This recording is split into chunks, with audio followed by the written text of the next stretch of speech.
I'm John Batchelor. This is the John Batchelor Show. My colleague Thaddeus McCotter of WJR is here with me in studio, and we're joined by my colleague Gordon Chang to comment on what is happening in Hong Kong right now. Gordon's been on television all day, and he'll be with me in 48 hours when we discuss in detail the events in China.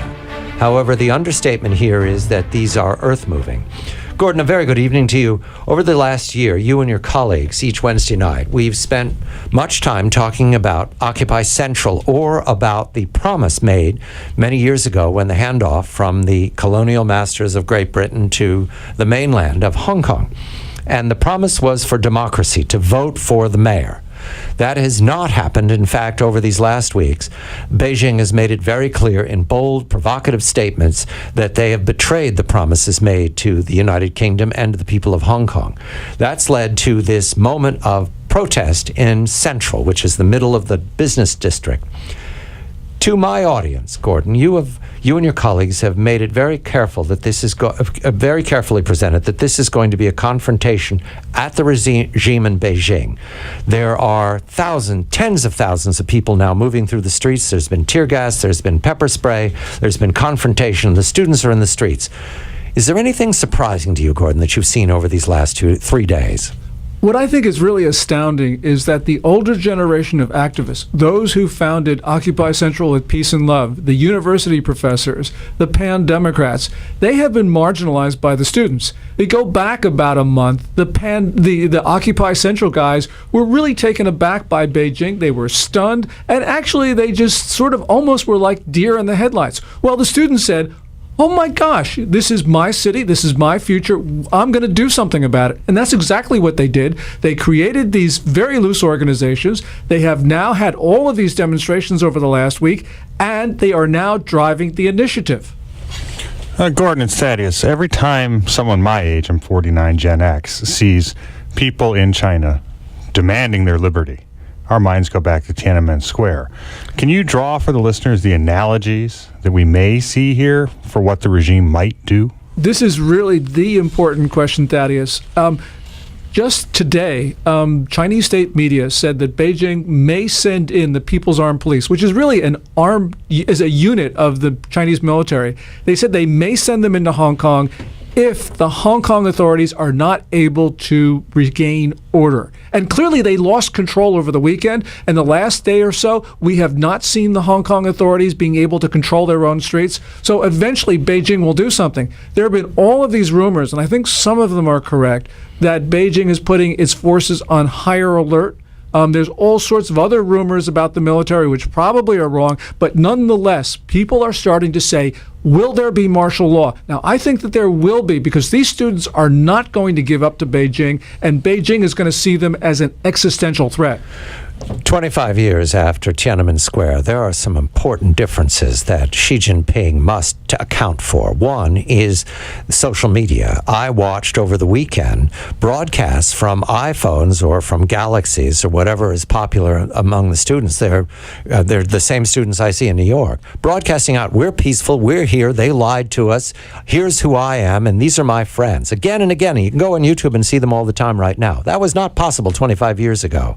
It was they were able to isolate the crowds in Tiananmen Square and isolate the people in the other cities we didn't even know about who were protesting. That is not possible here. So if there is a brutal movement by the Chinese Central Authority, it's all going to land on Xi Jinping. We're going to see it immediately. There's no way they can suppress that. Even if they turn the internet off, that'll be a major story. Xi Jinping, is he established enough, Gordon, to take that brutality to the G20? Can he do business as usual after a Tiananmen Square on social media? Well, I think that he believes that he can, because his reference point is what Deng Xiaoping did 25 years ago in Tiananmen, as Thaddeus pointed out. Without the internet. Yeah, without the internet. But nonetheless, though, he's thinking that Deng Xiaoping spilled blood to teach the Chinese people a lesson. And he got away with it because 25 years ago, foreign countries, the United States, France, Britain, we did nothing. And so essentially, I think Xi Jinping believes, well, China's more powerful now, we'll get away with it. Now, I don't think he's right, but that, I think, is his mentality, because he is bold, he's aggressive, and just a day or so ago, he was lauding Mao Zedong as being the model for the Communist Party. This is the mentality of a very dangerous man. This would be the Mao Zedong who said that all political power comes from the barrel of a gun. The same one. The same one who's responsible for some 30 to 70 million deaths. Yeah, but if you go carrying pictures of Chairman Mao, let's hope they don't get anywhere anyhow. But seriously, Gordon, I mean, although John brings up a very good point about the critical reaction, look, we've seen Putin go into Georgia. We've seen Putin go into the Ukraine. We've seen tyrants and reactionary anachronistic throwbacks like Putin and now like the Chinese Communist regime that will do anything to cling to power. And I don't know that within the context of Twitter or Facebook that it's going to change the Maoist dictum. Yeah, and the thing is here is that Xi Jinping probably views this as an existential threat because of the democracy contagion. Because if you allow meaningful elections in Hong Kong, you cannot deny them in Shanghai. And just yesterday, there was a small protest in People's Square, which is the center of Shanghai, in support of the Hong Kong students and asking for the vote for people in Shanghai themselves. So this has got to worry the Chinese leadership. That's why they killed Instagram yesterday. That's why they're censoring all references to Hong Kong tear gas and umbrellas, because it's called the Umbrella Revolution. And that's why I think that they are really, really scared. Why the umbrellas, Gordon? How are they using umbrellas? The umbrellas are used by the protesters to prevent the pepper spray from getting into their eyes. There's a photograph early, it was like Friday night or Saturday night, of a Hong Kong policeman with a canister of pepper spray lunging at the photograph. Went around the world within an instant. At that point, Siwa Lung, the mayor, he lost the battle right then. He absolutely did, because at that moment, even elderly Hong Kong residents watching the tear gas, watching the pepper spray, they turned off their TVs, they went out into the streets, and they supported the students. They made the crowd larger by their aggressive tactics. And these are not activists, John. These are just ordinary Hong Kong people who have been radicalized by their own government. So, Gordon, the existential threat, again, is this regime believes that liberty is the enemy of stability and prosperity, which is a rival model of government to the West, to the United States. It says liberty is the foundation for stability and prosperity. Do you see in this situation in Hong Kong that we're going to see an indication between the two models of government, whether the future is going to be determined by a bullet or a tweet? Yeah, and that's absolutely right. And that really is, when you start to look at it, the fundamental divide. Now, they think they can get away with it. I don't think that they can, largely because, as John points out, the world has changed. A lot of other things have occurred. But nonetheless, this is going to be their view of the world. They're going to try to impose it on Hong Kong, and they're going to try to impose it on us.